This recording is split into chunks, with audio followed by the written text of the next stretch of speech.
Cos A क्या होता है? Base upon hypotenuse. तो आपको कॉस ए दे रखा है 5/13 और ये क्या होता है? Base upon hypotenuse. ऐसे मेरे पास एक राइट एंगल ट्रायंगल है,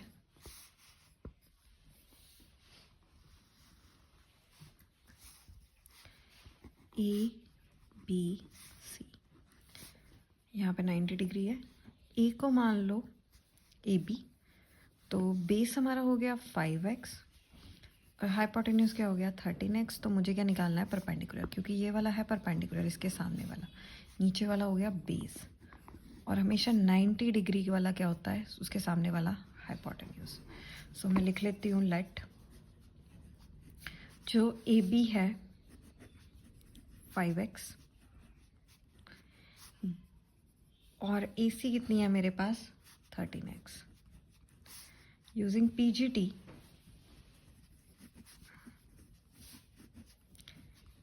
in right angle triangle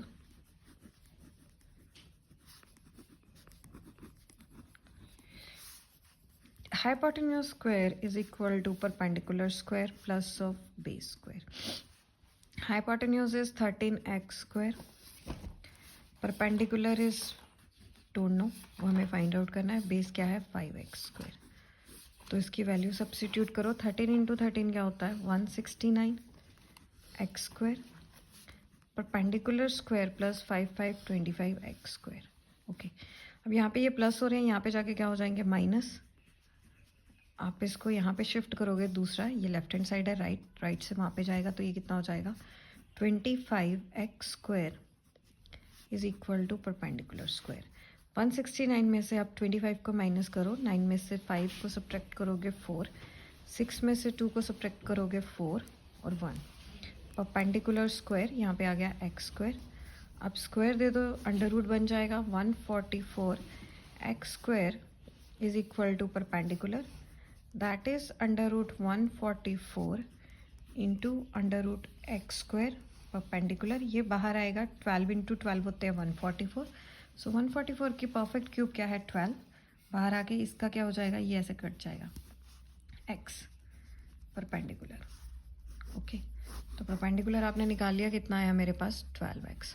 अब मुझे निकालने को क्या कहा गया है? फर्स्ट पार्ट पे साइन ए, कॉट ए और टैन के साथ कुछ एक रिलेशन मेरे को फाइंड आउट करना है। तो पहले मैं निकाल लेती हूँ कि साइन ए क्या होता है। साइन ए होता है perpendicular over hypotenuse. So perpendicular कितना है मेरे पास? 12x। हाइपोटेन्यूज कितना है? 13x। x के साथ x कैंसिल। कॉट क्या होता है मेरे पास? परपेंडिकुलर ओवर बेस होता है 10, उसका रेसिप्रोकल हो गया base upon perpendicular, that is 5x over 12x। Cancel out. tan की वैल्यू होती है परपेंडिकुलर ओवर बेस। परपेंडिकुलर होता है मेरे पास कितना? 12। बेस कितना होता है मेरे पास? 5x। वैसे कॉट निकालने की ज़रूरत नहीं थी, नहीं निकालने की ज़रूरत थी। अब वैल्यू सब्स्टिट्यूट कर लेते हैं हम लोग इसमें। जो मेरे को कहा है फाइंड आउट करने को, sine A minus of cot A divided by 2 tan A. अब वैल्यू सब्स्टिट्यूट करते हैं इसमें। साइन ए मैंने निकाला था 12/13, माइनस करना है मेरे को साइन ए में से कॉट ए। कॉट ए था, मैंने अभी निकाला था बेस अपॉन परपेंडिकुलर। बेस 5 है, परपेंडिकुलर 12 है, सो 5 over 12 divided by 2 into tan। tan क्या है मेरे पास? 12 ओवर 5। ये मैंने अभी निकाला है। अब देखो ये तो मल्टीप्लाई हो जाएगा, इसमें प्रॉब्लम आएगी क्योंकि आपको एलसीएम लेना पड़ेगा। तो मैं इसको पहले ऐसे लिख लेती हूँ। 13 इंटू 12 होते हैं 156 और एलसीएम को डिवाइड करो डिनोमिनेटर से। यहाँ पे नहीं आएगा पूरा, हमें अगले पेज पर जाना पड़ेगा। तो करते हैं पहले ना, सेपरेटली मैं कर लेती हूँ। 12/13 को सॉल्व माइनस 5/12। ओके, मेरे को पता है कि इन दोनों का एलसीएम होता है 156। एलसीएम जब आप 13 और 12 का निकालोगे, ये किसी के टेबल में नहीं आते। 13 इंटू 12 कर लो, ये होते हैं 156। सो ये आ गया 156। फॉर्मूला लगाना है मैंने, LCM divide by denominator multiply by numerator, ये सॉल्व आउट होना है। सो एलसीएम कितना है 156। इस फ्रैक्शन को सॉल्व कर रही हूँ। डिनोमिनेटर कितना है 13, न्यूमरेटर कितना है 12, minus LCM 156 divide by denominator 12 multiply by numerator 5। चलो इसको सॉल्व करते हैं। 156 को 13 से डिवाइड करो। 13 1 ज़ा 13, 13 2 ज़ा 26, ये ऐसे जाएगा।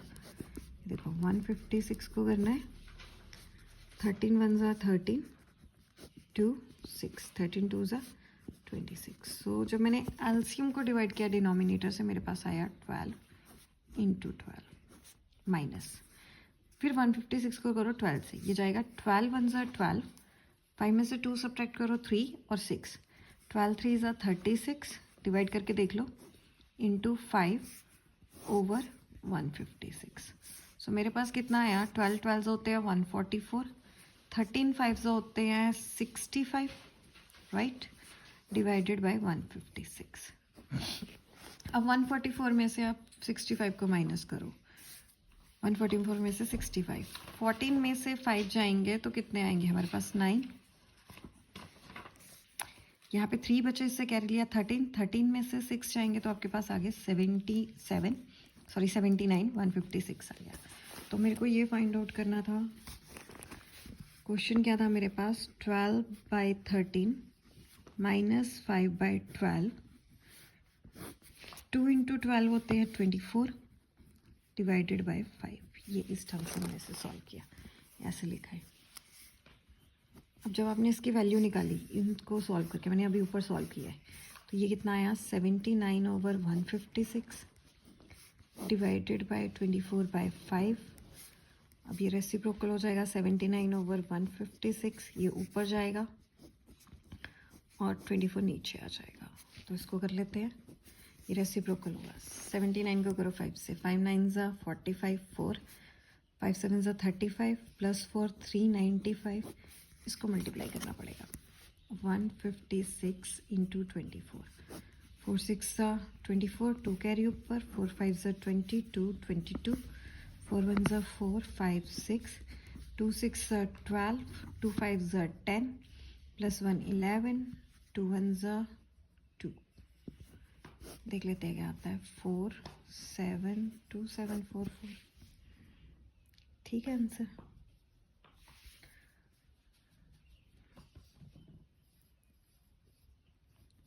फोर 6 ज़ा 4 2 2 2 4 1 ज़ा 4 5 6 2 6 ज़ा 12 2 5 ज़ा 10 11 2 1 ज़ा 2 11 है तो कैरी आएंगे, यहाँ पे 3 आएगा। सो आंसर आया 3744।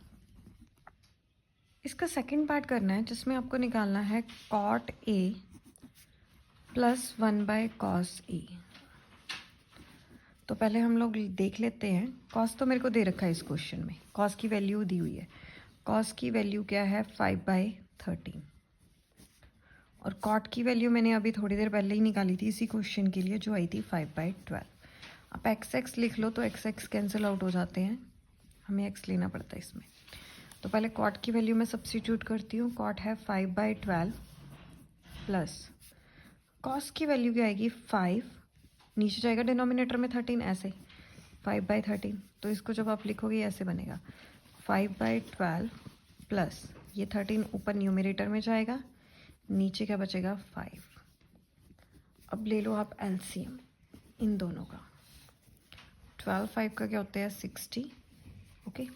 Now again LCM divide by denominator, LCM 60 divide by denominator 12 multiply by numerator 5 plus again LCM 60 divide by denominator 5 multiply by numerator 30। सो कितना आएगा, 60 को 12 से डिवाइड किया तो आ गया 5, अगेन न्यूमरेटर 5 प्लस 60 को डिवाइड करो 5 से, 5 1 ज़ा 5, 5 2 ज़ा 10 इंटू 13 डिवाइड बाय 60 अगेन 5 5 ज़ा 25, 12 13 ज़ा कितने होते हैं? 156 देख लेते हैं। 3 1 ज़ा 3, 1 2 ज़ा 2, 1 1 ज़ा यस 156। तो ये आ गया 156। अब प्लस कर लो इसको। 6 + 5 11, 5 + 2 6। तो 6 में 5 प्लस किए तो 11 कैरी गया above. 5 + 2 7 + 1 carry 8 1 181/60। Question number 10th 10A। 10A जो होता है वो क्या है? Perpendicular over base. So perpendicular क्या है मेरे पास? 4x। बेस क्या हो गया मेरे पास? 3x। सो ये आ गई मेरे पास एक राइट एंगल ट्रायंगल ABC। सो 10 क्या आ गया मेरे पास? Perpendicular 4x। बेस क्या है मेरे पास? 3x। हाइपोटेन्यूज मुझे निकालना है, तो मैं निकालती हूँ using PGT। Using PGT that is Pythagoras theorem in right angle triangle ABC, hypotenuse square is equal to perpendicular square plus of base square. Hypotenuse is, we don't have, perpendicular 4x square, base 3x square, 4 4s are 16x square, 3 3s are 9x square, 16 plus 9 क्या होंगे? 25x square, under root जाएगी वहाँ पे 25x square। तो इसका क्या आएगा आपके पास? 5 स्क्वायर का एंड करना है अब आपको। Cosecant A divided by cot A minus of secant A। पहले मैं वैल्यू निकाल लेती हूँ। Cosecant A cot A secant A। Cosecant क्या होता है? साइन का रेसिप्रोकल। साइन होता है परपेंडिकुलर ओवर हाइपोटेन्यूज। ये क्या आ गया? Hypotenuse over perpendicular. Cot tan का रेसिप्रोकल होता है। tan आपको दे रखा है 4/3, तो बेस अपॉन परपेंडिकुलर आएगा। आप सीधा रेसिप्रोकल लिख दो 3/4, क्योंकि tan दे रखा है। सेकेंड होता है कॉस का रेसिप्रोकल। कॉस होता है बेस अपॉन हाइपोटेन्यूज, तो ये क्या आएगा? Hypotenuse over base. तो वैल्यू सब्स्टिट्यूट कर लेते हैं हम लोग जल्दी जल्दी। कोसिकेंट क्या है मेरे पास? हाइपोटेन्यूज। इस क्वेश्चन में हाइपोटेन्यूज 5 है और परपेंडिकुलर कितना है? 4x। Cancel out. बेस क्या है? हाइपोटेन्यूज अगेन 5x है, बेस क्या है? 3x है, तो ये कैंसल आउट हो गया। अब वैल्यू सब्स्टिट्यूट कर लो आप। कोसिकेंट की वैल्यू क्या है आपके पास? कोसिकेंट है 5/4, माइनस कर रही हूँ मैं इन दोनों को, कॉट को, 3/4 माइनस 5/3। अब ये तो एलसीएम के साथ सॉर्ट आउट होगा, इसको आप ऐसे कर लो। एलसीएम में सेपरेट कर देती हूँ। 3/4 माइनस 5/3। एलसीएम डिनोमिनेटर का क्या आएगा? 12। 12 को डिवाइड करो आप 3 से। 12 डिवाइड बाय डिनोमिनेटर, डिनोमिनेटर 4 है, मल्टीप्लाई बाय न्यूमरेटर क्या है? 3 minus LCM divide by denominator 3 multiply by 5। 4 3s are 12, यहाँ पर भी 3 आएगा, माइनस 3 4s are 12, यहाँ पर 5 आएगा, divided by 12। 3 3s are 9, 4 5s are 20 over 12। 9 में से आप 20 माइनस करोगे, माइनस के 11 आएंगे। जब भी छोटे में से बड़ा को माइनस करो 11 नेगेटिव का आता है। सो वैल्यू सब्स्टिट्यूट कर लो। 5/4, इसको मैंने अब भी सॉल्व किया है। ये कितना है? -11/20।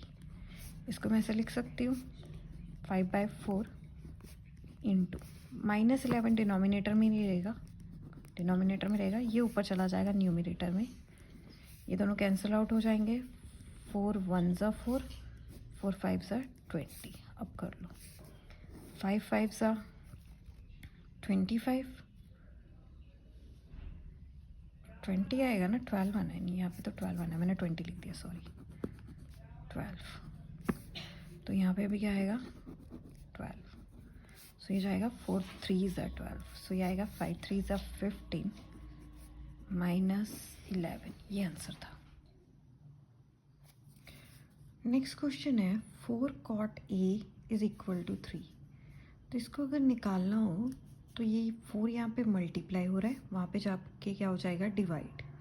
तो इसको मैं लिख सकती हूँ ऐसे, cot A is equal to 3/4। और cot जो होता है वो tan का उल्टा होता है। tan क्या होता है? Perpendicular over base. तो इसका उल्टा क्या हो गया? Base upon perpendicular. सो ये आ गया मेरे पास बेस अपॉन परपेंडिकुलर। सो अब इसको मैं एक राइट एंगल के थ्रू रिप्रेजेंट करती हूँ। ये है मेरे पास एक राइट एंगल ट्राइंगल, इसको मैं लिखती हूँ ऐसे ABC। तो जो एंगल A है इसके सामने वाला क्या आ गया? परपेंडिकुलर। तो परपेंडिकुलर कितना है? 4x ले लेते हैं, और बेस क्या है आपके पास? 3x। तो क्लियरली मुझे हाइपोटेन्यूज फाइंड आउट करना है। ये है हाइपोटेन्यूज, ये है परपेंडिकुलर, ये है बेस। कोई चीज़ घुमाने वाली नहीं है, सिंपल पूछा हुआ है उसमें, इजी है। तो आप ले लो लेट। पहले मेरे को करना पड़ेगा यहाँ पे introduce let AB is equal to 3x and BC is equal to 4x। अब PGT लगा लो।